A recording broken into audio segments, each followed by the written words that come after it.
2025 ခုနှစ်မကုန်ခင်မှာဒီဗီဒီယိုလေးကိုတွေ့တယ်ဆိုရင်တော့ universe ကတင့်ကိုမှာချင်တဲ့အမှားကားလေးတွေရှိနေပါပြီ။ဘာလေးဖြစ်မလဲဆိုတာကြည့်လိုက်ရအောင်။ Okay, keeper of the earth, you are not alone. Ancient ancestors stand behind you.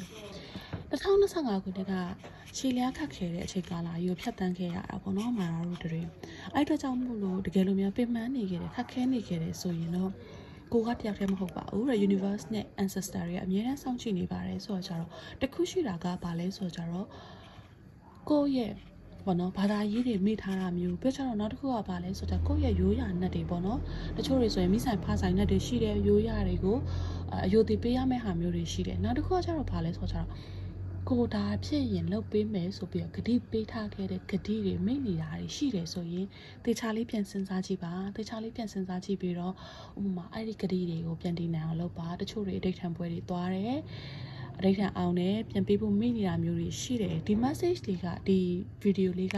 အဲ့ဒီအကြောင်းအရာတွေကို2025မှာလုပ်ဖို့အတွက်မိနေခဲ့တဲ့အကြောင်းအရာတွေကိုသတိပေးခြင်းတဲ့ message လေးဖြစ်ပါတယ်2026ခုနှစ်ကိုကောင်းချင်းကံတွေယူဆောင်လာဖို့အတွက်ကိုညီဆောင်မပေးမဲ့ကိုယ့်ရဲ့ ancestor တွေကိုယ့်ရဲ့ universe ကိုယ့်ရဲ့ဘာသာရေးအဆောင်ရှောက်တွေစီကနေပြီးတော့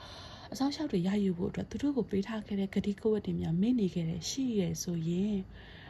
တေချာလေးစဉ်းစားပြီးတော့ကိုယ့်ရဲ့ဂတိကိုတည်နိုင်အောင်ကြိုးစားပါအားလုံး2025ခုနှစ်အကုန်မှာကံကောင်းခြင်းတွေနဲ့ပြည့်စုံပြီးတော့ကောင်းမွန်တဲ့အရာတွေနဲ့2026ခုနှစ်ကိုကြိုးစားနိုင်ကြပါသေးရှင်တတား